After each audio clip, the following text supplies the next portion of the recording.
Hello and welcome to Group Chat. I am Justin Verrier, and joining me, Rob Mahoney and Big Woz, who went to Spotify HQ and came back just decked out in the branding. What? That's right. I was at the office on Thursday. The big man, Daniel Eck, gave a State of the Union speech, took questions for 45 minutes, which was phenomenal. Phenomenal. Phenomenal. Just the candor, I would say, was phenomenal. Talk about the future of the company, you know, where the company's been, where we're going, the profitability, blah, blah, blah. And most importantly for me, bagels and merch were on deck. And so I had a great time. Me, Van, and Bill did a show for Bill's show. Just a great day at Spotify HQ, man. Woz, what's your take on the future of the company? It's never been brighter. As the stock price would indicate, my boy. Come on now. I know y'all paying attention to that stock. Did you get the hat signed before you left? I did not get the hat signed. That would have been a baller move. I could have at least got Gustav to sign it. I know that. Rob, no merch for you. Just raw dogging it on this pod. You know, I didn't go get the swag bag. I wasn't there for the talk. So I don't get the bagels. I don't get the merch. I don't get the experience that Woz clearly got enriching himself, instilling a sense of positivity into our near-term future, our Q4, our Q1 projections. Look, I would have loved to hear more about it, but I didn't have it like that. I wasn't so lucky. There are perks to living in LA, believe it or not. Even though Justin fled and ran his ass up to Portland, it's still pretty nice to be here. Now I gotta winterize my house. Things are tough up here, but we're persevering. I'm wearing a sweater in winter. This is how it should be. This guy has to put foam installation. I know. Into his those crib, little cups over the spigots. I gotta figure that out too. Oh yeah. Yeah, I'm not looking forward to the January pod where you forgot to let your faucets drip and everything has exploded in your house. It's not going to be great, but we will be here for you when it does happen, That's Justin. Like 95% going to happen because I'm like on Reddit yesterday just trying to figure this out probably 3 weeks after I should have figured it out. So pray for me, pray for my pipes, I guess. In January, he's just gonna be Leo from The Revenant, y'all. Like, that's gonna be Verrier. Just me and my dog living in a bear. Yeah, it's gonna be tough. That's it. Well, we're gonna have a typical experience here in Group Chat. Maybe not the same one that our friend Woz did. We're going potluck style, based on things that have happened over the course of a month of play. At this point, things that we could finally say it's not too soon to say X, right? We're just making declarations based on because I also feel like this is the time of the year where it's like we've seen enough. This is partly where things we think are too early to say actually end up bearing out over the course of the regular season. I think first and foremost, we got to talk about the Bucks, who, as we record this, 4-9 in the Eastern Conference, lose a heartbreaker in Charlotte to the Hornets because LaMelo tripped on his foot. Not Giannis's fault per se, but I think it was indicative, Rob, of where the Bucks are right now. I would say it's not too soon to say the Bucks are fucking cooked this season. So let's qualify cooked. What do you mean by cooked? Well, so I think you could look at the Eastern Conference, realize there are maybe two good teams, and say, oh, yes, if the Bucks just have 1 or 2 good weeks, they're right back in this mix. I think that's, if not possible, then maybe even likely. I think the problem is even the best version of the Bucks is a flawed one. I think they're hoping to get to a ceiling where we would still have the typical questions we have about the Bucks, even if Chris Middleton comes back, which haven't seen him for a very long time. Dame's not playing as well. I look around this team and I just see everybody from the 2021 finals run, plus guys who were relevant in 2021, like Taurean Prince, DeLon Wright. It just seems like they're overmatched at this point. And even as good as Giannis has been, Rob, like, I don't know if they have it to compete on the highest levels in the East. Yeah, they have lost 3 of their last 5 games. We should say 3 of those without Dame. Losing 3 of their last 5 is like the high water mark for their season. They won 2, and as you said, they almost beat the Hornets. Like, that's as good as it's been for the Milwaukee Bucks. That is awful. If I could put one glimmer of hope on the horizon, just one twinkling star off in the distance, I went back and looked. The Bucks are 4-9 right now, not where anyone in Milwaukee wants to be. I went back and looked at other teams that started 4-9 or worse to see how they ended up. How far could the Bucks potentially climb? As recently as last season, the Bulls, the mighty Bulls, made the play-in with 39 wins after a 4-9 start. Maybe the Bucks, I think I still fully believe they could be a play-in team. Oh my God. Can they be a playoff team? That's pretty sad. We'll see. In and and I of think itself. Well, it is very sad. And I think if you look, a couple years back at the other examples that are kind of similar, the most resonant one is the Lakers in 23. Slow start in 2022, 3-10 to start the season. They make the Western Conference Finals. They had a dramatic shakeup of their roster. And this is where the Bucks conversation kind of comes to a head because they do not have a lot of resources to trade. They do not have a lot of moves they could potentially make to really shake things up. But if they did, it probably would look a lot like that Lakers team in the sense that you're getting in somebody who's a bit of a question mark, a D'Angelo Russell type player, and shedding, excising some of the pieces of the roster that aren't working. And you hope that the shakeup itself, in addition to the fact that Giannis is awesome, in addition to the fact that, Middleton and Dame will hopefully be healthy at that point in the season, that all of that together can get you to somewhere of relevance. I'm just not sure they have all that in them, Waz. I'm not sure they have it in them to hit like every single domino they need to hit to be an actually relevant Eastern Conference team. Yeah, I think their problem is, one that a lot of people pointed out is how thin they are after their top, 4 players. Like it just completely falls off a cliff. And then, injuries just exacerbate that. Obviously, like that's the sort of downside of being top heavy. The second 1 or 2, God forbid, in this case with Dame and Chris Middleton go down, they're completely cooked. They just don't have any like credible depth whatsoever. And Middleton is like, his injury past is just insanely checkered and bad, especially in the recent years.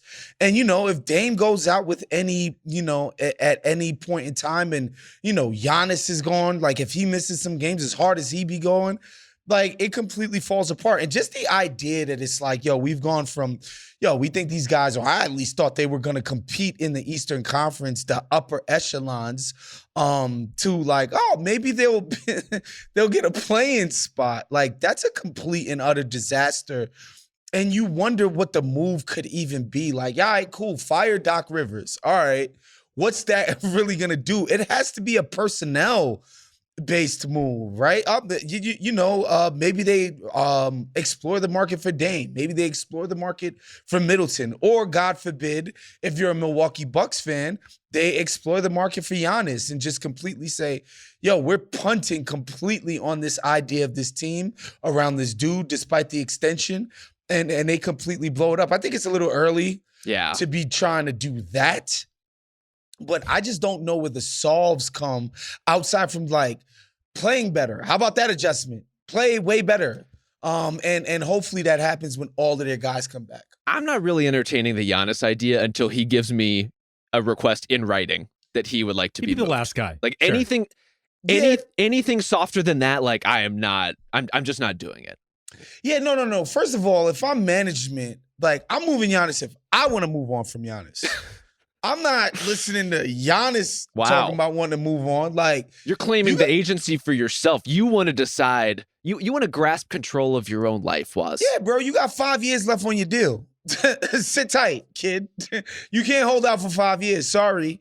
And so, like, I'm not doing that unless it's management. Just like, look, let's do something different. Maybe there's an attractive young player, an attractive project, an attractive package or whatever. But in terms of blowing this thing, I think there's so much. It's such a long-ass season. It's just the way they've stumbled out the gates. Some of these losses, like, have been like close losses to some good-ass teams too. Yeah. So I don't think it's time to hit the panic button quite yet, but like any idea that this team was going to be at the upper reaches of the Eastern Conference, I think we can tuck that to the side. Yeah, listen, they're a top 4 team and their top 4 players just don't play together. And beyond that, I do think you have to start to wonder, even when Middleton is back, what is he going to give us defensively? Because they're kind of counting on him to be the primary stopper defensively. And I can't imagine a guy coming off of, 2 ankle surgeries, like, is going to be able to do that. I also am starting to worry that Brook Lopez starting to show his age. And so I think they need to do something, but I would probably look to the fringes at this point in order to try to augment and see if you can keep the Dame Giannis core together. Because once you start breaking that apart, I think everything kind of falls apart from there. It's just like a slippery slope when you're just like completely ripping apart the 2 stars you have. I think Lopez would have trade value, even though he hasn't shot particularly well this season, even though he has looked a little bit slower than he already has looked, but he's pretty damn slow to begin with. And so is there something you could do there to just get an injection of like just more quality players? Because I think their issue at this point is just like not having the depth. And I will say this, I think the Bucks, by and large, have done an amazing job in order to get that one title, right? But over time, they have kind of lost a lot of the fringe trades, the a million seconds for Nikola Mirotic sort of thing, the Serge Ibaka for Dante DiVincenzo type. Jay Crowder, not really landing a single draft pick in, like, I can't remember the last guy, maybe it was Connaughton. Those sorts of things have compounded to the point where it's like, if they just had 2 guys like that just capable of playing and like being rotation guys, I think they'd be in a better spot right now. And so I think that's their problem, and that's the one that they need to solve if they do want to be taken seriously in this East mix. Yeah, usually you make yourself a contender with the big swings, and you stay a contender with all of those marginal moves. And they just haven't had the staying power. And when you watch them now, granted, without Middleton, without Dame for some of these games, there's just like no discernible flow to their offense at all, even as their defense has gotten a little bit better from the disaster at the start of the season. They get desperate, things clam up, defenses react, the ball stops moving, Giannis starts settling for things. Everything gets really, really sludgy really, really quickly. And I will be the first person at the front of the line to tell you how much things change when Chris Middleton is on the floor and when this team is healthy and when their actual 4 best players are on the court together. That's a huge and meaningful thing. But as we've been dancing around, not only can you not count on Chris Middleton to be your go-to defensive stopper at, I think he's 32, but he is maybe the NBA's oldest 32-year-old. And I say that as maybe the world's oldest 35-year-old. Like, I get it. But not only can he not be that, but when he does come back, they're going to need to ease him in. He's going to need to play limited minutes. He's going to probably not play back-to-backs. He's going to have to be graduated into the sort of role they ultimately need him to play. And that means a lot of these role players who just have not been good enough are still going to have to play a lot for the majority of this season, at least until he's kind of back fully upright. And while, look, Andre Jackson, AJ Green, like finding more minutes for those guys, I think has been a net positive. It's just been a net positive that hasn't mattered whatsoever. And that's where the Bucks are. It's like the marginal gains right now are not enough. They need something pretty dramatic to happen if they're going to actually be contending for anything, because otherwise their prospects look like maybe a 5th or 6th place finish in the East, like guaranteed playoff spot, but that's about it. Yeah, and I saw Ryan talk about it on his show where people are second guessing the Dame deal, and I will say this again, like the Bucks' shortcomings in the postseason were consistent. They stunk it up in the half court on offense. They wanted to goose that situation, so they made a change. Giannis was begging for it. In the moment, it made all the sense. Like, it was like 4 or 5 years straight of the same problems arising on offense in the postseason, so they tried to do something differently. Yes, Jrue Holiday has been great in Boston. He's carrying about a quarter of the burden offensively, specifically, that he did in Milwaukee. He's just asked to do way less in Boston. Like, that's just the freaking God honest truth. So to say like, well, Jrue is thriving in Boston and the Bucks traded him away, it's like, bro, he's not asked to do the same thing. So I get people second guessing. It's not like something completely stupid. I just think they did the right thing to try to do something instead of being like, no, we're just going to be the same Bucks every single year, no matter what. Yeah. So let's say that Damian Lillard murdered your entire family in cold blood, Would you at that point criticize him, or would you go on a monologue about premeditation versus crimes of passion? I mean, I would criticize Dame Lillard where it's warranted, right? Like, I think he's been, a bad defensive player. I don't think anybody's surprised that Dame hasn't been good on defense. I would say that he hasn't been optimized as an offensive player, which is what he was brought in to do. Like, if y'all would rather watch Giannis dribble the ball, take pull-ups, pull up threes, and, do what he does. And again, it works against bad teams. Like, Giannis just being a battering ram and just out-physicaling people, it works against the bad defenses. Against the best teams, it doesn't work, and that's why they try to do something different. I don't think Dame's been perfect, but, like, if y'all think Dame is why this thing isn't working, then, we just agree to disagree there. I'm kind of with you in the sense that Dame has not been bad enough to be the problem. The problem is like the balance of the roster is off. And some of that is Dame related, right? Like the trade-offs from Drew to Dame, as far as what that does for the overall defense, I don't think the Bucks properly appreciated at the time. Like the value of having Drew navigate screens with Brook and Giannis and help was part of what made that team so special. You take away Drew, you replace him with, to be honest, like one of the worst high-minute perimeter defenders in the league in Damian Lillard. Now everything changes dramatically. And like Giannis and Brook are still really good rim protectors. But now there's just more pure blow-bys. There's more clean avenues to the rim. More is put on them in a way where it really shouldn't be if you're going to have like an overall stable, balanced team. And so, yeah, what Dame can't do creates all sorts of problems. Has he played terribly on offense? No, I think he's mostly been fine, if not exactly the guy you want him to be. It's crazy watching Giannis in transition and then to think of a team being like, let's keep Giannis in the half court. Like that is probably one of his best attributes. And while I know you could do both, it's not an either or proposition. To ask him to do more of the latter just seems kind of just not accepting where your advantages lied with the team. And it's almost like they wanted to be a different team. And how do you do that? With the right pieces around those guys in order to make it fit. They never have had the right pieces to do so. And so for a lot of reasons, like I think to a certain extent, this is the life cycle of a championship contender, especially one in a smaller market where they just don't have the same advantages to replenish the star power that they need. On the other hand, like that kind of let this slip away because there probably was a second life to like a Giannis title contending team. It just doesn't seem like they're going to reach that. And ultimately, I think they probably will have to trade him, whether it'll be this offseason, 2 years from now, I have no idea. But it does feel like the writing is on the wall at this point. It might be too soon to say that. I want to give them, I agree it's not looking good. I agree that their options are limited. I want to see what this looks like when their best players are actually on the floor together. And in particular, I want to see it because Giannis himself, like I want to hammer this because we talk a lot about Bucks malaise and Bucks disappointment and how bad they've been to start the season. Giannis is playing like one of the best players in the world, even still. And at the moment, he's putting up 32, 12, and 6, leading the league in scoring while also having one of the most efficient seasons of his career. Like he has brought it. He is everything that you want Giannis to be. He just doesn't have the supporting cast to justify that, and I get why that would eventually push him out the door, and maybe it will. But I don't know that I'm saying the writing is totally on the wall yet. Crazier things have happened than all of a sudden a contender turning things around, or even some superstars being willing to accept certain like fallow periods of a career to hang with a team or to stay in a circumstance that may be suboptimal. Like, yes, there are better winning situations today for Giannis Antetokounmpo than playing for the Milwaukee Bucks.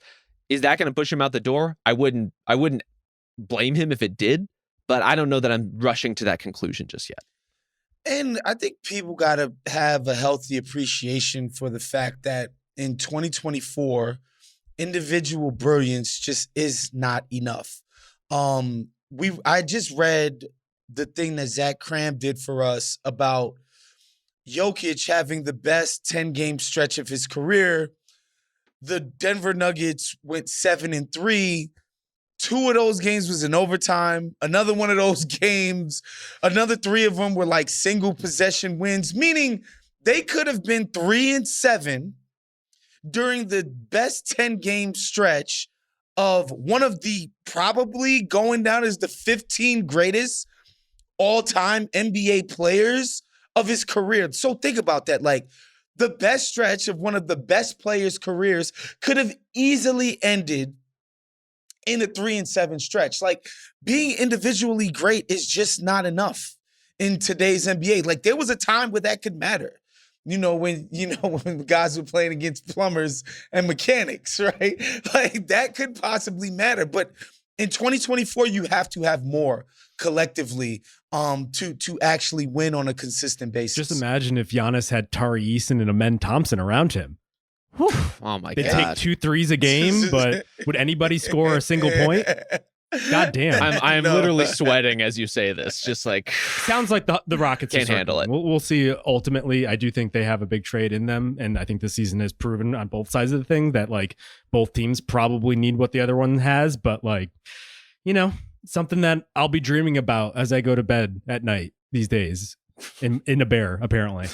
yeah. Rob, do you want to go with one of yours? I would love to. We talk all the time about the number of teams that try to go small by using players who don't actually give you the benefits of going small, which is to say most often non-shooters, right? You throw a bunch of wings out, but none of them can really shoot. All of a sudden, you have the same offensive problems, but everyone is 6'9". Great. The Oklahoma City Thunder are kind of reinventing small ball right in front of our faces. And I say that because they're really not shooting a ton of threes. They're really not shooting them all that well. Even like Isaiah Joe is a knockdown shooter, having the worst shooting season from 3 of his Thunder career. And other than that, it's like J-Dub and Lou Dort are knocking down. But SGA is at 32% from 3, even in this sort of exploratory season from him. Alex Caruso, 22% from 3. Cason Wallace, 25% from 3. Kenrich Williams, who turned out to be a main character of the game against Dallas on Sunday, 25% from 3. These are the guys who are like allowing them to play small without Chet Holmgren, without Isaiah Hartenstein. A bunch of them cannot shoot. And guess what? It is not meant a damn thing because they look like a dominant defensive outfit. And I think they're kind of moving the margins of where small ball teams can win right now. Yeah, just the idea that Lou Dort is playing center at times for this team is kind of crazy. But, all of it works because you have not one but 2 dribble penetrators, man. And defenses, like, even if Isaiah Joe is not hitting, they have to respect what he's doing on the perimeter, Definitely. right? And, the fact that you got 2 guys on the ball who can they're going to compromise the defense and puncture and make it bend and create different openings and second side opportunities. And, that stuff just has a cascading effect on even stuff like offensive rebounds when you want that to be the case. And so, yeah, man, it's nice to spread the floor.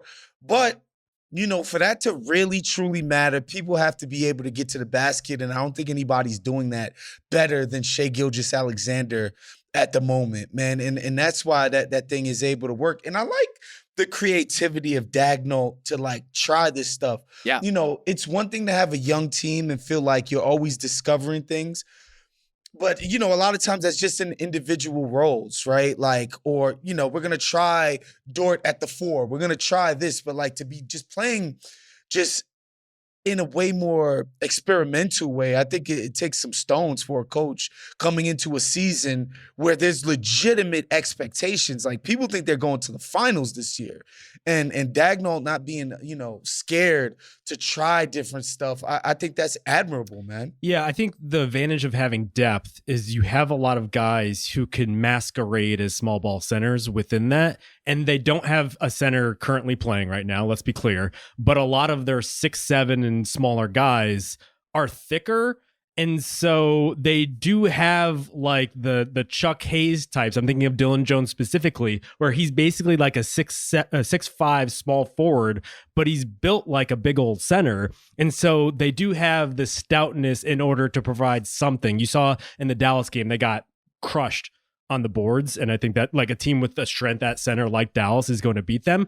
But they're also so good at swarming and swiping defensively, yes, that they don't lose much because I saw this in Portland when Donovan Clingan was out there. Donovan Clingan, who took like pelts from Zion Williamson like it was nothing. He just kind of just like bounced off of him. But when they put 3 guys all swiping at him, like remember in Game of Thrones where they had that big old like giant, but then the mountain? No, there was another guy. It was like it wasn't an Ent. That's Lord of the Rings, but he was one of the woodland people, but he was a giant. And then one of the Waz's, and then the skeletons all jumped on him. That's like the Thunder. It's just like just stabbing at him everywhere. Just like so many swipes all over the place. And so they're so good at that. because they can cover so much ground. I talked about this in the pod we did with Goldsberry. It's just like, it seems like they can get anywhere they want on the floor because those guys can move so well and their hands are so good and they're so good at processing. And so I think you're right, Rob. They are taking as a team a lot of threes, but they aren't making a lot of them. And they're going small to help their defense in a lot of ways, which is completely against what you would assume. I want a recurring segment of this podcast where Justin tries to explain various fantasy properties, just like a scene he saw in the Two Towers, and just like try to remind us of what happened in it. I would love that. Trust me. I like the skeletons comp though. I like the skeletons jumping on a giant because it really does feel that way. Whites? I think there were some whites involved. Yeah, good Definitely pull. some whites in that show. Yeah, certainly so. I think the turnover margin is really kind of like the weapon of choice here. And we talk about small ball teams, as you alluded to, JV, like giving up so much on the glass. And that is true. That's always going to be a liability when you're playing, J-Dub or Lou Dort as your 5. That's going to be a thing that happens. Those guys will claw for those boards, though. And I thought it was telling that even in a Dallas game where they were getting kind of messed around on the glass, when it came down to make like the game, like the finishing push, Lou Dort's like pulling that thing away from Derek Lively in crunch time to give them one crack at a game-tying shot or a game-winning shot. Those situations are huge. But how you get there and how you win these games and how you win these stretches playing small the way the Thunder are playing small, it's like the mathematical edge has shifted for them from the like 3s versus 2s thing that made Warriors small ball so good. And it's more just like making hay in the possession game. It is forcing a shit ton of turnovers, and also to tie this together, what you were saying, Waz, about like Shea and Jada being such good creators with the ball, playing smart, clean offense all the time, and making the other guys making very easy reads and decisions where they're not trying to do too much. And then you look at the final margin, it's like the Thunder never turn over the ball when they play small like this. They are like, it's a feeding frenzy. Anytime any big on the other side ends up with it in the post, they're creating all kinds of turnovers.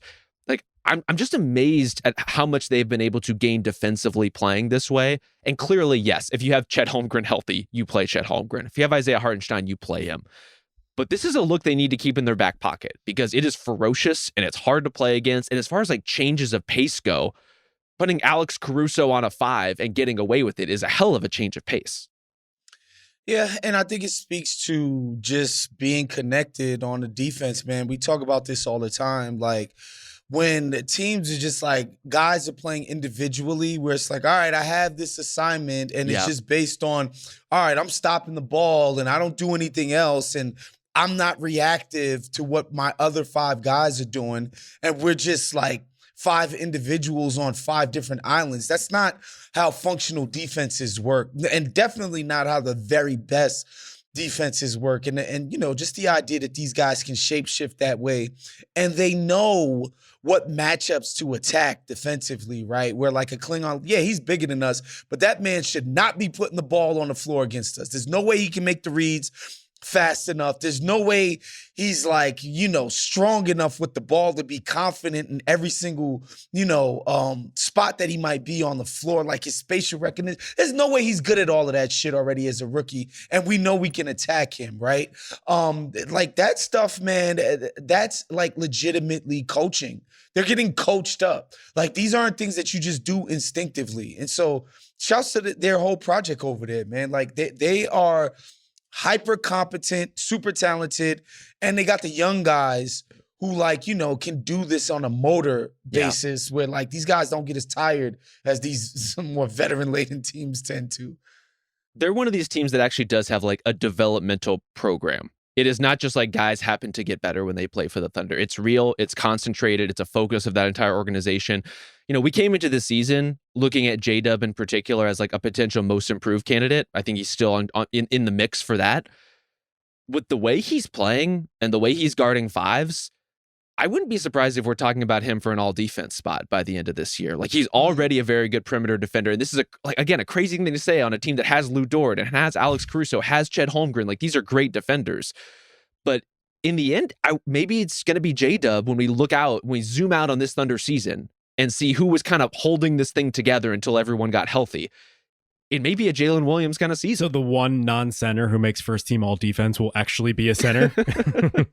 Maybe so. So I have a little bit of a quiz note for you guys here. So Shea, Dort, Wallace, Joe, and J-Dub, basically their best small ball lineup, is a 32.8 net rating in 41 minutes. That is the third best lineup in the NBA with 40 or more minutes. Can you name the other two who are better? The two best lineups in the NBA right now. 40 or more minutes is a pretty slim threshold. It is, but so I feel like it's not a starting group. Is this a Karis LeVert Cleveland lineup? No, that's a great guess. In there? One is a starting. One is a starting lineup. One is a starting lineup plus a bench guy. Okay. The LeVert plus minus this season has been ridiculous. I don't quite have a grasp of what's going on there, but I want to figure it out. He's back and better than ever. Do you want me to give it to you? Who would it be? Yeah, hit us with it. Number one is the Kings starting lineup, 39.3, which we have to revisit the Kings at some point. I feel like Keegan Murray plays 40 minutes a game. Number two, the Spurs starters with Castle in the fifth spot. Look at that. 35.7. Wow.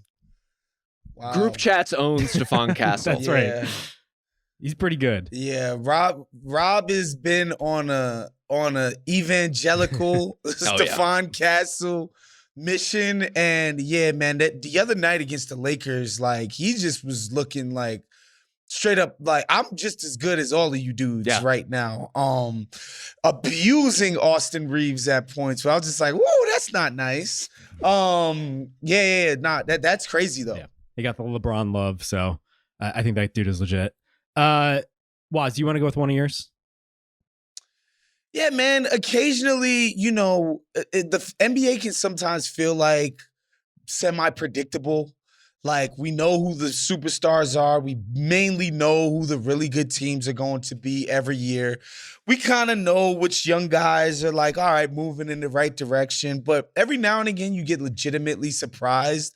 And Norm Powell, before the season started, he's in his press day to start the Clippers season, and he's talking about addition by subtraction with Paul George, and I'm just like, he's a vet. He's supposed to say that. It's not supposed to be a woe is me, the season's over before it starts type of messaging. But I'm like, that's just chat. And then the guy proceeds to come out and he's playing like a bona fide NBA All-Star. It's really insane. And in the past, I think Norm Powell has been a nice sort of pressure relief valve, like tertiary option. Every now and again, he'll get hot and he'll beat a closeout and he'll do his thing in transition. It's like, okay, it's nice, but not this year. Like straight up 26.5 usage rate, which is freaking insane. It's like right there with James Harden, who we know is a usage maniac. He's making almost half of his threes, taking 8.5 of them a game. This is nuts. Most of those being pull up off the dribble, like next level 3-point stuff. It's just shocking. He's having his best year ever at 31 years old. Like this doesn't happen in the NBA. And I just think that's a cool ass story, man, for a guy who's had a pretty cool career. He's made some nice money, had some dope playoff moments. But for him to come into the season that all of us thought was just going to be a waste of a season. It's not like the Clippers are world beaters or anything, but they've definitely been more competitive than I anticipated that they would be. And a large part is because Norm Powell is playing out of his freaking gourd. And so I definitely wanted to shout him out because this guy, he's on the cusp of making a freaking all-star team in the Western Conference for the first time at 31. This is crazy, y'all. In our defense, when he did say that the Paul George thing was addition by subtraction, I believe on this podcast we said the one person for whom that might be true is Norm Powell. Yeah, facts. Because historically, when he's gotten shots, that dude puts him up. Like, he is a great scorer, but I'm with you. Like, the level of creation that's coming from him, that's coming off the dribble for him, not attacking from the second side, not being that tertiary option that you outlined was, but like on ball, dominant player. Even like getting more and more comfortable going both directions with his offhand, like being a factor in the driving game. All of this stuff matters and it adds up. And overall, I think you hit the nail on the head. The most important part being one of the best 3-point shooters in the league, period, as far as like a kick-out guy, is now one of the best pull-up shooters in the league. That is a massive, massive difference, not just for the Clippers, but for what Norm Powell can be for the rest of his career. So he's increased his playmaking from 1.1 last year to 2.5. And we got to give him credit because that's a massive leap. That's almost triple. It's almost triple. No, I just like... I gotta give him credit for predicting this because he was right. Like getting him more shots is a good thing. Now the rest of the Clippers are a bit of a mess most of the time. It just seems like everything comes from Harden by and large, and like so you'll see a good Zubac game when he has the size advantage. But otherwise, it is a little bit ironic that he leaves a 3-guard situation in Portland just to ultimately find himself back in a different 3-guard situation with the Clippers. I don't know what to do with the Clippers. They're spunkier than I could have imagined. In part because some of those defenders are actual dogs, like Derek Jones Jr. and Chris Dunn have a legitimate effect. Hell yeah. But like opportunities are there for Norm Powell and he's taking advantage of them, so you have to give him credit. So I don't know. Rob, where do you stand with the Clippers in general? Do you think they're play-in type of candidate or are they going to actually regress as the season goes along?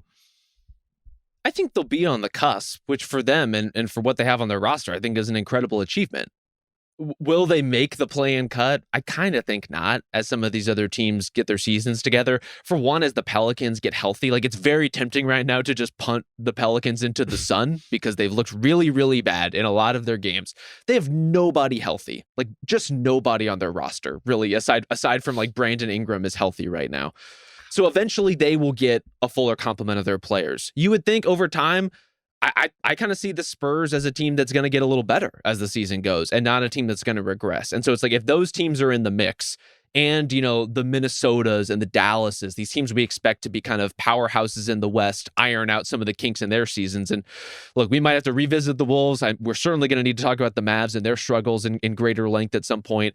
But overall, when you think about those teams or teams like the Kings or teams like the Grizzlies relative to where the Clippers are now, I just don't think they have enough offensively. I think they're going to be a really good, really feisty defense that over time is going to reveal themselves to be more of what we've already seen, which is like Norm Powell has a lot on his shoulders. James Harden has so much on his shoulders, he can't create at any kind of efficient rate this season. Like he just can't hit even his normal levels.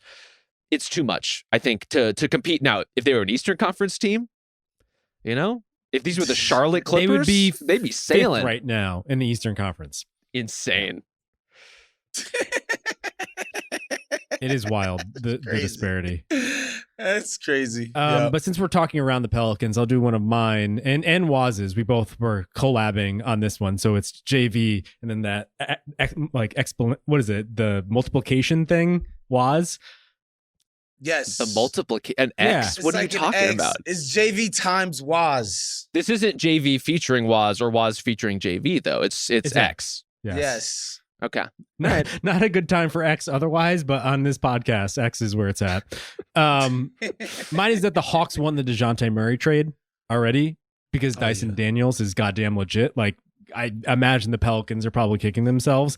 I don't know if they had this in them, but they realized they needed more of an organizer in order to make things work with Zion and Brandon Ingram there. I assume that's the case, but on his own, it seems like Daniels has already become a huge factor for the Hawks, first and foremost defensively. Currently is averaging 3.7 steals a game.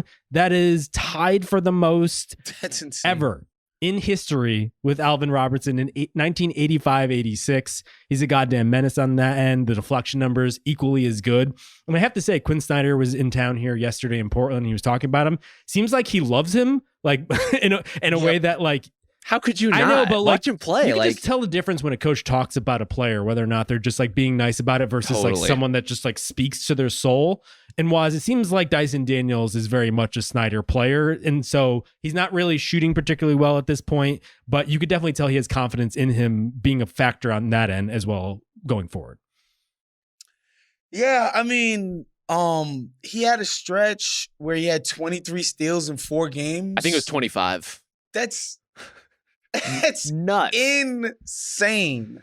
Obviously, they've never had this caliber of a defender next to Trae Young, right? Like, this dude is all defensive, first team. Well, I guess, since we're only letting centers on the first team, whatever, second team level defender. And he's doing it on ball, off ball, weak side, help side, whatever the fuck you want to do on defense. He has been elite at it. And again, the jumper is not completely crisp and clean, but, and Quinn Snyder has talked about this. He just wants him to get to the point where he's shooting at all more. Yeah. And Quinn Snyder is coaching this dude up. He's unlocking something that just wasn't being realized in New Orleans for whatever reason. And to me, man, the Dyson Daniels being like, yo, he's been a bit of an internet darling for a little while. I know Russillo is like one of his biggest fans in the mainstream media. And so like him like finally like getting the opportunity to spread his wings this way has been really cool to watch. And like you guys know, the Hawks are amongst some of the most fun teams to watch in the NBA right now, man. We're going to need to do a deep dive at some point on what's going on in Australia. Like, what is going on with these Australian prospects where they all have great floor games and none of them want to shoot? Like, they have to be coaxed. The Josh Giddeys, the Ben Simmonses, the Joe Ingles, Dyson Daniels, as you said, has had this trajectory where it's just like encouraging him to be aggressive. Has learned his lesson, though. Well, Quinn Snyder set him straight. Quinn Snyder's like, you're going to shoot these shots or you're not going to play. And sometimes you need a little bit of that kick to just like be a little bit more aggressive, find yourself as a player. And I think the fact that he's not shooting well, if anything for me, is all the more encouraging because he's still an impactful offensive player. Like he's so fluid, he's so natural, he's so good at like finding his way into space and making himself useful. And I had been a little concerned with him as a Pelican about who he was going to be as a finisher because he looked fluid with the ball, like he can handle, but trying to finish confidently was just not in his bag in his first 2 seasons in the NBA. You see that in a totally different way. You see the fluidity coming out. You see him really hunting for things in transition in a way that makes me feel really great about who he could be as a player and how he can fit into an offense. Like, it's no surprise that a coach like Quinn Snyder would love him in the same way that he loves Jalen Johnson, right? Like, these are guys who bind teams together, who put you in flow, who build on actions. Like, it's all very Quinn Snyder shit. And it's incredible that we're at this point, right, where Dyson Daniels is just like such a huge part of this trade, where I want to zoom us back a little bit to the initial ESPN report of this deal, which was the Pelicans are sending 2 first-round picks. Also, forwards Larry Nance and EJ Liddell and guard Dyson Daniels are going from New Orleans to Atlanta. It's like, it was the picks, and it's also these guys.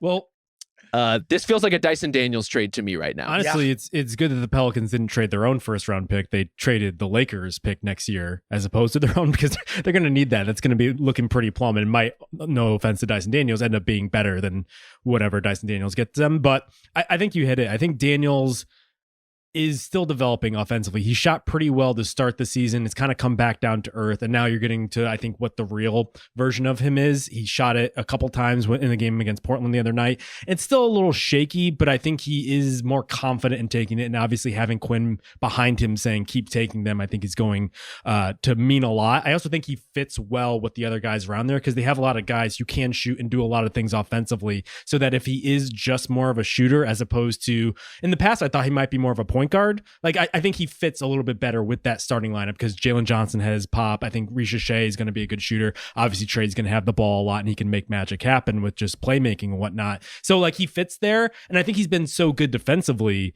that you wouldn't take him off the court regardless. It just seems like everything you want from him. It's hands, it's anticipation, it's feel. It's also like a steeliness. I just don't think he's shaken easily, and you see this with a lot of good perimeter defenders where it's just like they just almost have like a Terminator like glare to them, where it's like they're just not shaken one way or another. They're not going to go Dylan Brooks and become the villain, but they're also not going to get overly exuberant. They're just like in it, you know? And he definitely has that. I was asking Snyder just like, what about Daniels like really jumps out to him? And for him, he was like, he did okay, name drop. I like right. that. I asked a pregame press conference question, and he was just like, his concentration throughout the game. It's not just that he doesn't take plays off, he doesn't take portions of plays off. And you can kind of see that.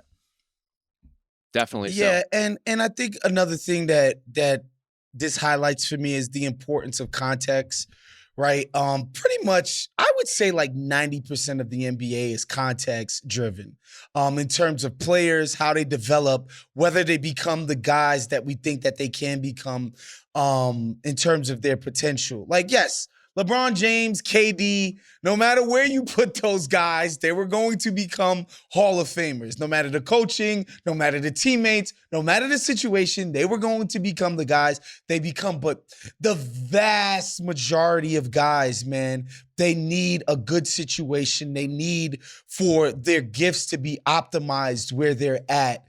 And, you know, some guys need encouragement. They need to be told, like, yo, yeah, we get it. You missed 5 in a row. Still take it on the 6th time.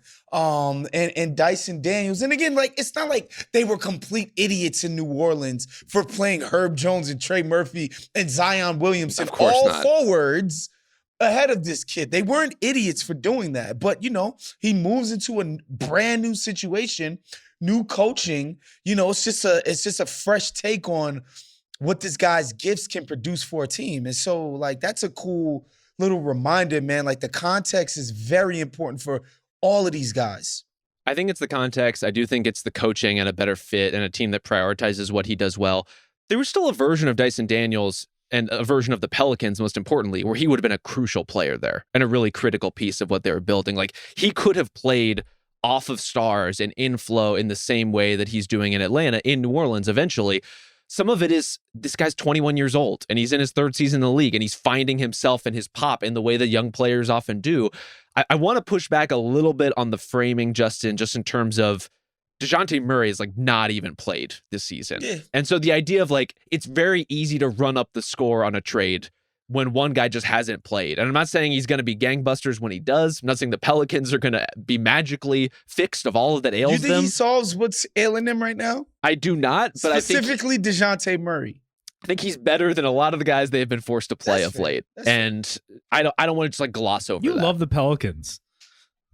I don't, but I feel compelled to defend them. Like they're not as bad as they currently look.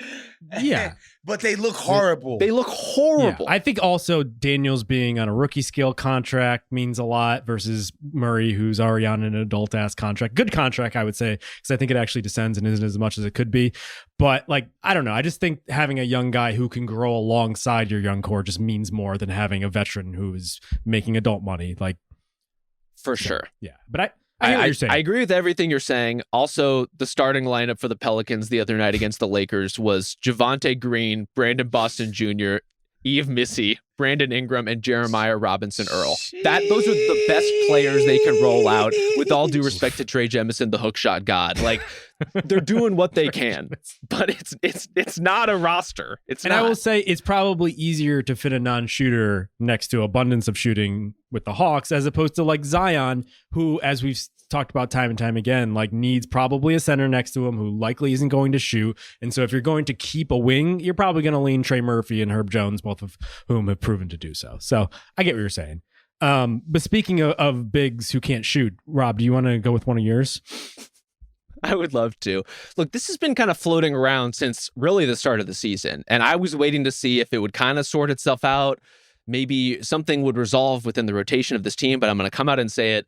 The Phoenix Suns officially have a huge center problem. Like, this is a capital I issue for this team in a way that I'm just kind of concerned about what they can do and what they can be when Jusuf Nurkic, by definition, is a critical part of what they do and how they play. He's been injured, as he often is. That's a thing with Jusuf Nurkic. When he's played, shot 39% from the field with more than twice as many turnovers as assists. Here, worse than that, I just don't think he gets it. Like, I just don't think he gets how they play. So they're trying to build something that is more cohesive than last year, that is better spaced than last year, that has better flow than last year. I think overall they have succeeded in doing that. And yet in the middle, you have a starting center who's just consistently trying to do the wrong thing at the wrong time. And it looks really, really bad. We're going to get to it. I don't know what you do about that is kind of part of the problem.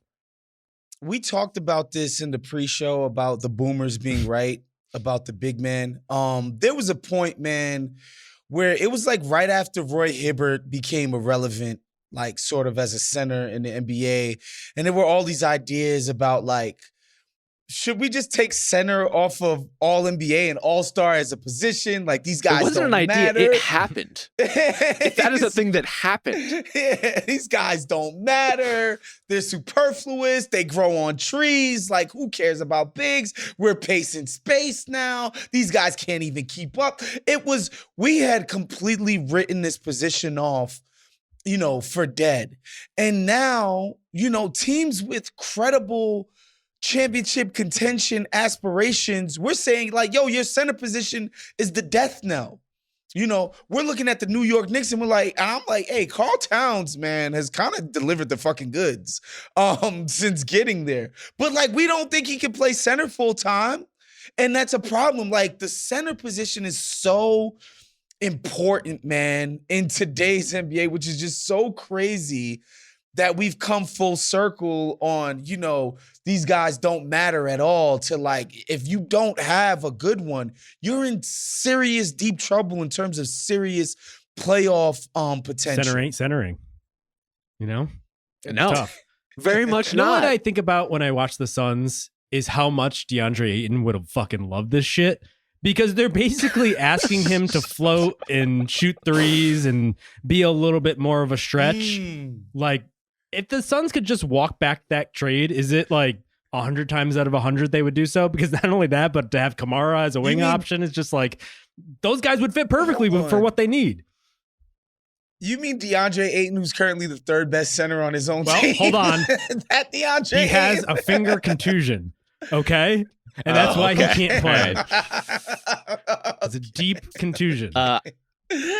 I don't think DeAndre Ayton is cleaning up like the weird decision-making blips. As far as a connector in that offense, I just don't think he's capable of it. Is he better at some things than Jusuf Nurkic? Obviously, like, I think Nurk is a solid enough defender in space, but he's a soft finisher. He's not a good enough decision maker. He leaves you wanting as a rebounder, and he's not hitting threes. Like, all of those things cannot be true, to a point where, like, I think Mason Plumlee is like genuinely outplayed him for most of this season, but Mason Plumlee cannot be your starting center. And frankly, has not even had a chance to play with the starting lineup basically at all. Or your starting power forward, which they started him at this most recent game. What are they thinking? That was insane. Well, they're down bodies at the moment. So there's some issues. But there's some issues. The bigger issue with all of this, like, I can say all this about Jusuf Nurkic and Mason Plumlee, for example, about how much that combination as a center tandem will leave you wanting. The Phoenix Suns are a second apron team. That's limiting in a bunch of different ways, but I think most relevantly in the fact that, one, they cannot take back more money in any deal than they send out, and two, they cannot trade players together. So your pipe dream about packaging Nurk with somebody else and getting Nick Claxton is not happening. Cannot happen. By rule, cannot happen. And if you're familiar enough with the Suns cap sheet, you know that it's basically the big three who are not going to be moved in a deal to shore up the center position. And then there's not a lot of other big salaries that you can trade except for Jusuf Nurkic. So Jusuf Nurkic makes like $18 million. If you're taking a spin in the trade machine to fix this problem, you need to find a center who makes less than $18 million, and also account for the fact that the Suns basically don't have picks to trade. So who is coming through the door? Who's going to save them? Who is the piece that's going to be more than just like a lateral move for another kind of clunky big center who doesn't really fit what they need?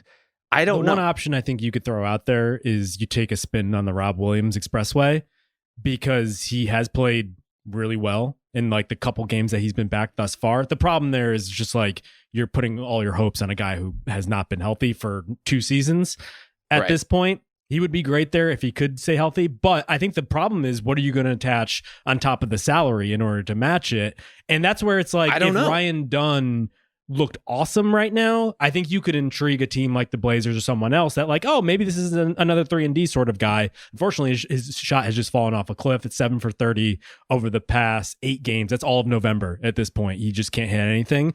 And so like, where's the enticement for anyone to give you anything at this point? I think you're right. I think they're probably stuck.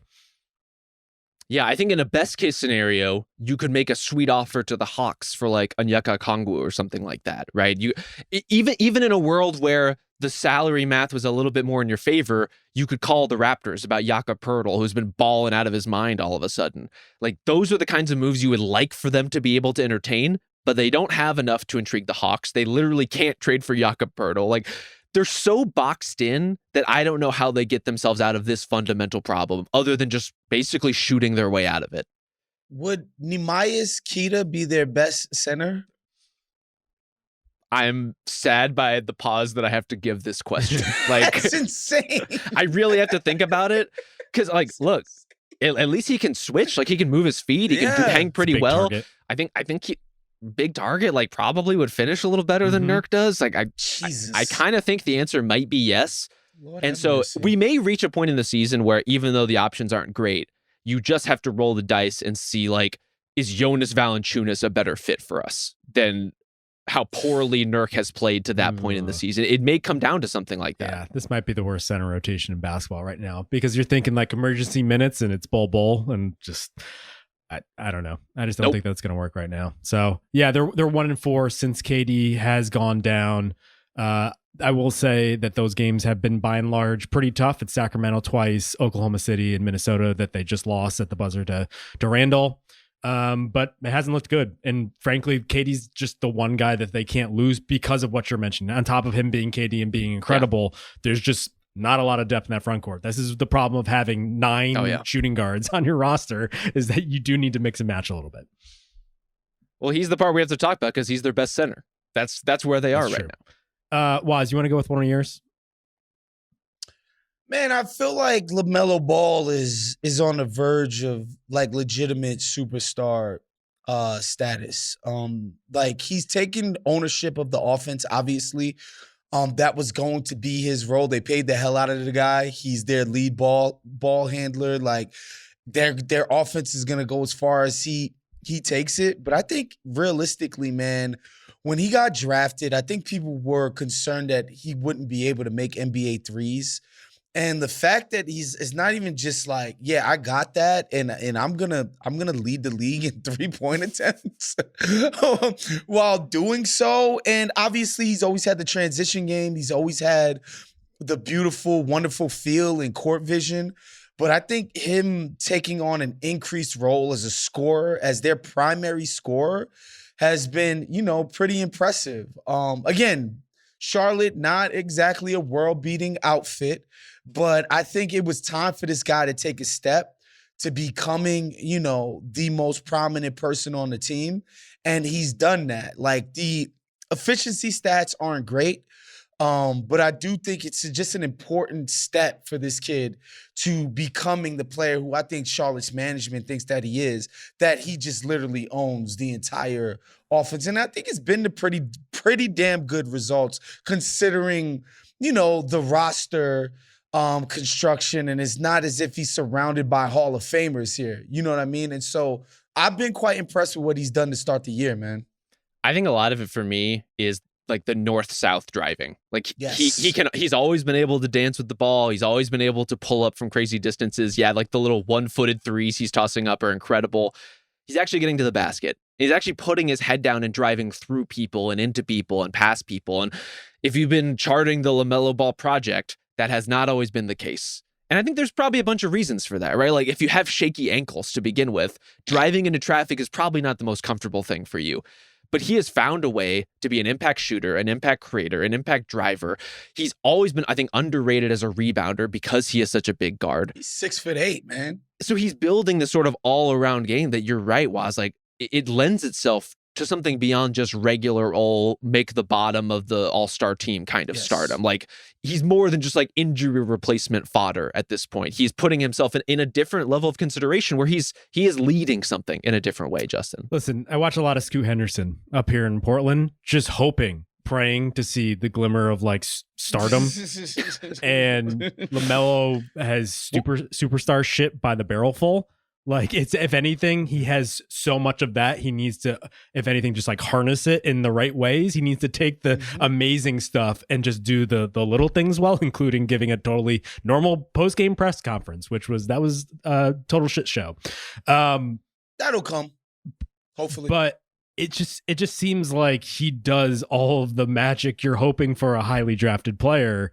And I think it's interesting watching Charles Lee get his hands on him, because I think the abundance of threes that they're taking has been interesting. Because on the one hand, it almost like plays into LaMelo's worst impulse to just let him trigger from the perimeter, but he's been pretty good at it. The offense as a whole hasn't been particularly good. They're 23rd in offense right now. They are jacking at rates that would have beaten the Celtics 3-point rate last year, which was the biggest in the league, and I think historic last year. So they're kind of finding themselves on that end, but frankly, they're like compensating for something in that way. Like, they don't have any bigs. That's what I was going to say. Like, yeah, they're pretty injured. They are playing Moussa Diabate at center, who played actually pretty well against the Bucks, but they were playing Taj Gibson like regular starters minutes at center, regularly. Like, that wasn't just like a one-time thing, because Nick Richards is out, and obviously Mark Williams hasn't played this year. Trey Mann has been hurt. So like, they're going through some stuff, but I guess it's a long-winded way of saying, like, I see it. Like, they're going to be big and skilled in a way that I think this team could be pretty good if they keep supplementing what they have with the Trey Mans and whatnot down the road. Yeah. There is kind of a weird way in which they are of a piece with the Hawks like that, right? The like Reza Shea, Jalen Johnson, Dyson Daniels, like big, wingy, fluid combination of players.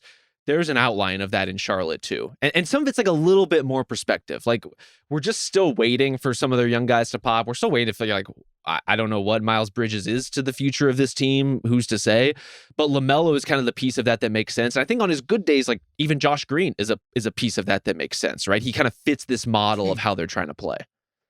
Yeah, and with young, it's always tough with a younger team with guys you're trying to develop, where it's like, do you just hand them the minutes so that they can develop, or do you make them actually have to play well in specific areas? Maybe they're not doing everything perfectly, but they have to be showing some level of even marginal improvement on the edges to justify a bunch of the minutes. And so, that's what they call, quote unquote, that's the growing pains euphemism, meaning we suck because we're playing a bunch of young guys who aren't really proficient at all of the winning, things that you have to do in this league to win on a consistent level. So I think there's a little bit of that happening with them too.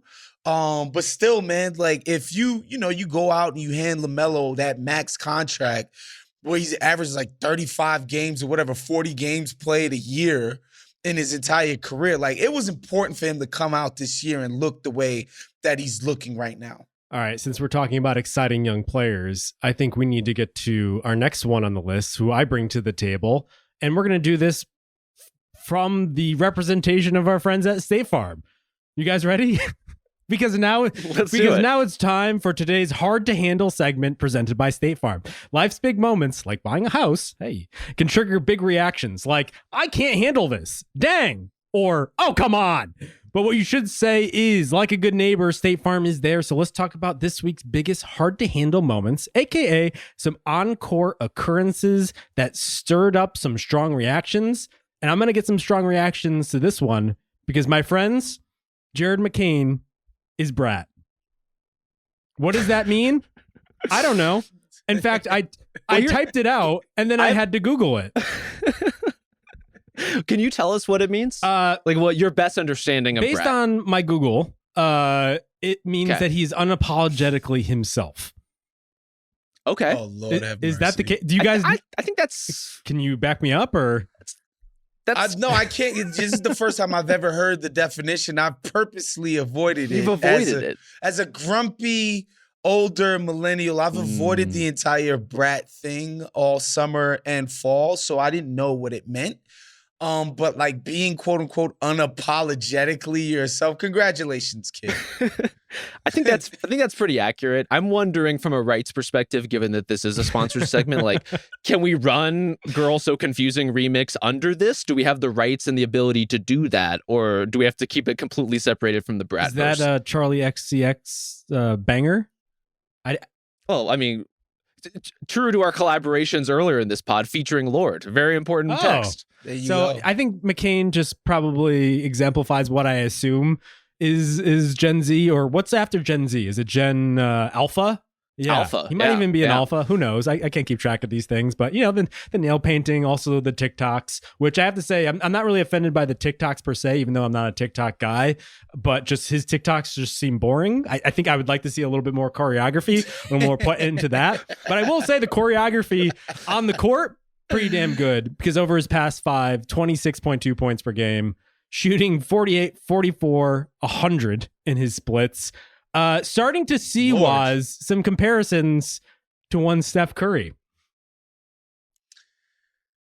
Let's stop that right now. That's not Brett. The comparisons are not Brett. Probably less Steph Curry, more Mahmoud Abdul-Rauf. Ooh. Maybe he's more, that. I'd be comfortable with those comparisons, the off the dribble, 3-point, unconscious type of guy.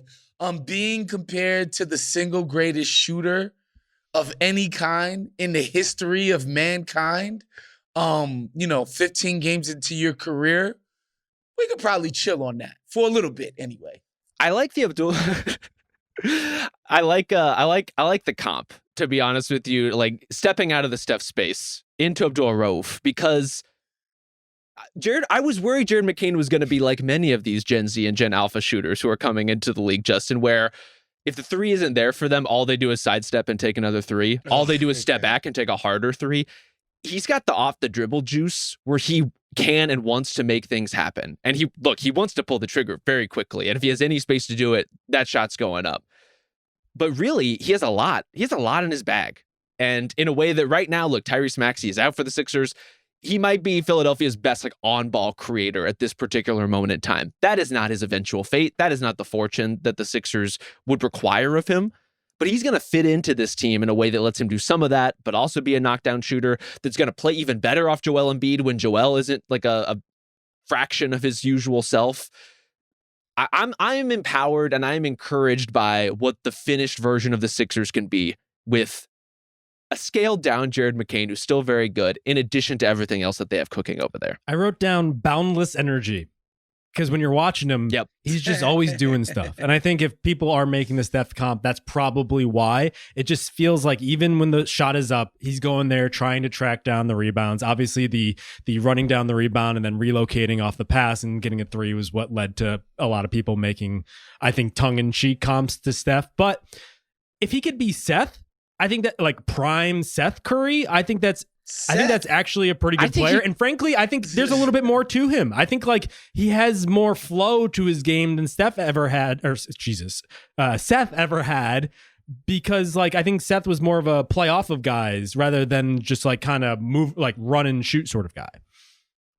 So I think he's like the Cliff Paul of Steph Curry's. He's a third Curry, bro. I think he's more of a Dell. Like, that's what you're hoping for. There you go. Is the shooting, like knockdown shooter, obviously, but someone who has like some sixth man type energy and sixth man type bounce to his game. I'm with you, Justin. Like, he brings something that's really important to the Sixers, which is he fucking runs. Like, he plays with a lot of pace and he creates opportunities as a result. And that's a group of guys who like want to hit ahead for the most part. They just don't have a lot of spring chickens, and they need someone with the young legs. They need someone with the youthful exuberance. They need someone who's going to get some shots up, and he's going to do all those things. They need someone who's brat. But clearly. Yeah. And they need someone who's hard to handle. So when things feel hard to handle, like when you need help protecting what matters most, remember to say, like a good neighbor, State Farm is there. With State Farm, you can talk to your agent to help choose the coverage you need, select your coverage options to protect the things you value most, file a claim right on the State Farm mobile app, and reach a real person when you need to talk to someone. Visit statefarm.com to learn more. Justin, can I tell you one more thing that's hard to handle? John Morant has missed 6 of 14 games for the Memphis Grizzlies. I think maybe so, but not in the way you want. He might be a little too brat. There is such a thing as too brat. So Jaws missed 6 of 14. Desmond Bane has missed 7 games. Marcus Smart has missed 7 games. Luke Kennard missed the first 8 games of the season. Vince Williams just getting back in the lineup. Gigi Jackson has not played at all this season for Memphis. And the Grizzlies are 8-6. How does that happen? I think there are a bunch of reasons why. Maybe the Grizzlies are deserving of their own breakout pod at some point if they continue to play this well despite these circumstances. One of those reasons is Scottie Pippen Jr. is just legit as all hell, and I'm here for it. Like, I love watching him play, and I'm amazed by the fact that Memphis did this again, where they have just insulated themselves from the fact that Ja gets hurt and is an acrobatic player who's going to be prone to injury by landing one of the best backup point guards in the league. They're just right back where they started with Tyus Jones. You know what's so funny about this? Scottie Pippen Jr. coming full circle. I think it was around the time his mom was in the news for various things. And my significant other was like, oh, she was on the social media. It was like, oh, she just threw a party for him making it into the NBA. And I snarkily was like, he's on the Lakers practice squad effectively. The guy's not, I mean, he's technically in the league, but whatever. I was being like a snob and pretending like this kid was not an NBA player. And boy, has he made me look like a freaking idiot. He is legitimate, man. It's not just the field. Like, this dude plays hard as hell. Yeah. He changes the complexion of the, dare I say, he might have some TJ McConnell in him in terms Look of at that. the way that he changes the complexion of the game, man, when he's out there. It's quite impressive, man. Shouts to the young fella. Correct me if I'm wrong, Woz, but you comparing someone to TJ McConnell is just the highest praise that you can give someone. It's a compliment now. Well, I was actually going to ask, because Woz, you're the king of the Scottie Pippen comp. Is Scottie Pippen like Scottie Pippen? Oh. No, you can't be Scottie Pippen. You gotta be at least 6'6". Yeah. To get the Scottie Pippen count, like 6'4". Like, no, you just, okay, we get it. You have a little nice all-around game. You play hard in defense. If you're not an actual wing size player, you can't get the Scottie comp. Not even if you're named after him. But for a player who's 6'1", I think Scottie Pippen Jr. is about as versatile as you can be. Like, he is doing the lead guard on-ball stuff, especially when Ja is out. He's averaging more assists per game right now than De'Aaron Fox, Jamal Murray, Brandon Ingram, Draymond Green, Kyrie, J-Dub, Kobe White. Those are really good, mostly secondary creators, or in some cases, primary creators. He's racking up assists in like a pretty training wheels kind of point guard role, like not really putting himself out there, not really pushing a lot. Like, he knows his job. What I've been impressed by even more than that is that he's solid on the ball. He's super comfortable off of it. And him being able to play with Ja is something I did not anticipate this coming into this season, an option I did not think that the Grizzlies were going to have. And I think they get away with it because he gets after people defensively, because he can get away with defending some bigger guards, and because he's turned himself into a really good shooter. And so, yeah, he does have the McConnell energy in the sense that, like, you can play TJ and Tyrese together, right? Like, you can play those guys together in a way that is additive to your offense. I think the pace that Scottie Pippen Jr. gives you, I think the defense he gives you, I think the fact that he is so flexible on and off the ball, like, he's just made himself a part of some of Memphis's, like, most disruptive lineups, some of their liveliest groups. And that's, to me, when they're at their best. Yeah, I think the easy comp is Tyus Jones, and I think it's probably the right one, because I think he is, at his like basic core level, a pass first organizer. He wants to get other guys involved, but he made his bones as a defender, and I think that's probably his best asset. And so because of that, I think he gives you that. You don't sacrifice, even though he is small, I think he really brings a punch on that end. And so maybe you can mix and match with him a little bit more. His shooting has been very good. He really is. I mean, not like Scottie Pippen at all, but the jack of all trades thing does kind of work, because he's not elite maybe at one thing, but he is pretty good at everything. Like, he doesn't really sacrifice any one thing. And so he just seems to fit everything that they're doing. And you got to give the Grizzlies a lot of credit here, because we talked about the Thunder being so deep with all these guys that they could just throw in there. Like, the Grizzlies just find guys, and they also find guys that used to be guys for other teams, because it's not just Pippen. J Huff is a fucking baller who's dunking on people's heads and like shooting threes. Shout out to the Grizzlies using the Lakers as their farm system. That's tough. Just really pulling guys out. Look, prospect evaluation, especially at the G League level, is just like one of the most impossible things to do in the NBA. Knowing Scottie Pippen Jr. comes up to the Lakers, as Waz said, he's on kind of the practice squad. He's getting in at like a couple minutes at the end of a game. Like, how do you really gauge a player like that relative to the complete absence of context and competition? That said, The Lakers could sure use Scottie Pippen Jr. right now. They could really use any point guards right now. They could use Jay Huff right now. A lot of teams could use these players. And I think Memphis, the Bucks, who we talked my about God. with the depth issues, they could use a Scottie Pippen Jr. Completely. And I almost see it less as like, oh my God, the Lakers whiffed on these guys, and more that Memphis has proven consistently capable of finding them. Like that, something in the scouting department there is really going right. And we talk Jay Huff dunking on people's heads, reverse jams, and all kinds of craziness. Like, who the hell knew that was coming? Let's get him his own like carabiner night at Memphis. Like just the carabiner with his name or face on it or something like that. That'd be cool. Is he a climber, or does he just look like a climber? That's fair. I will say we talked about with the Grizzlies as they were going through many pains of last season, like, oh, maybe the extra reps will get guys opportunities and maybe they can carry that into a different role next season. Pippen has done that in spades. I also think Jaren Jackson been really good and has had more punch off the dribble, which he was doing too much of last year. But now that it's a little bit more reserved, I think he's been really well served by that opportunity. And I got to say, the shooting also kind of back. We took away his spacer badge in our top 100. I think we got to give it back to him. He took it personally? I think he did. Yeah, he saw that. He's like, God damn, I need a spacer badge on the Ringer top 100. So shouts to the Grizzlies. They've been playing well. Let's wrap it there. Thank you to Isaiah Blakely. Thank you to Ben Cruz. We'll be back on Thursday as per usual. We'll talk to you then.